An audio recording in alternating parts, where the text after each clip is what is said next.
This video will discuss Service Bulletin SB 912070, which covers the replacement of rocker arms and push rods for ROTAX 912i, 912, and 914 series aircraft engines.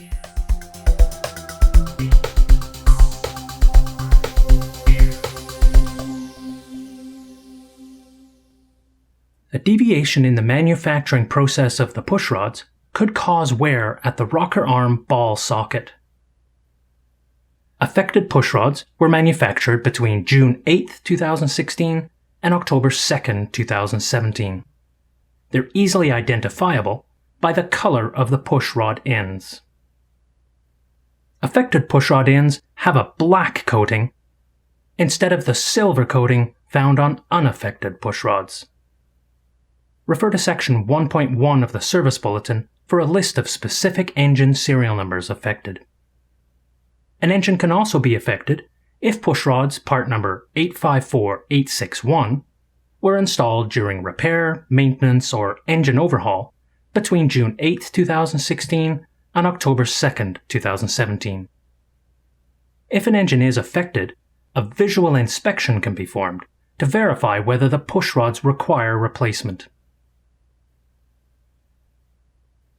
Remove the M6 bolt from a valve cover and set the valve cover, the M6x30 bolt, and the washer aside. The O-rings should be discarded and replaced with new. Inspect the push rods where they connect to the rocker arms.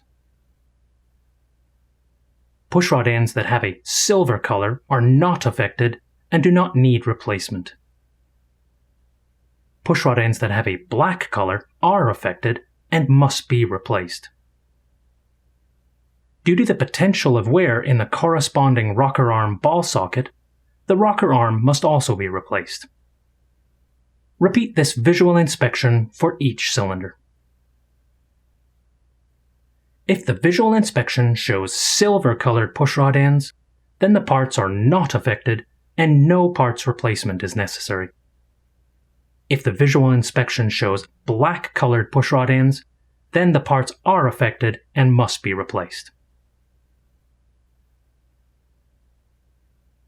The replacement of the push rods and rocker arms must be done by a Rotax-approved distributor or service center, or by an IRMT with heavy maintenance training.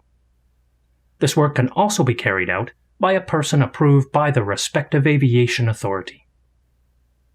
Detailed instructions on how to remove and replace the affected push rods and rocker arms are found in section 3.13 of the Bulletin, as well as the corresponding engine's heavy maintenance manual. Special tooling is required to replace the affected parts. Contact your nearest Rotax authorized distributor or their independent service centers for availability. After pushrod inspection, or after the replacement of affected parts, replace the valve cover using new O-rings. When installing the valve cover, make sure the small O-ring remains in place and that the large O-ring remains clipped in place by the valve cover. It can also be helpful to use lithium grease to hold the O-rings in place during installation. A missing or a pinched O-ring or a loose valve cover can cause a leak in the sealed crankcase and can cause the engine oil to not return to the oil tank. Tighten the valve cover bolt to 10 Newton meters or 89 inch-pounds. A minimum gap of 0.1 millimeters or 0.004 inches must be kept between the valve covers. After a test run, carefully inspect all valve covers for any oil leaks. A list of authorized Rotax distributors and their service centers can be found on flyrotax.com by clicking on Services and then Dealer Locator. You can find more videos on the official Rotax Aircraft Engine's YouTube channel, Fly Rotax.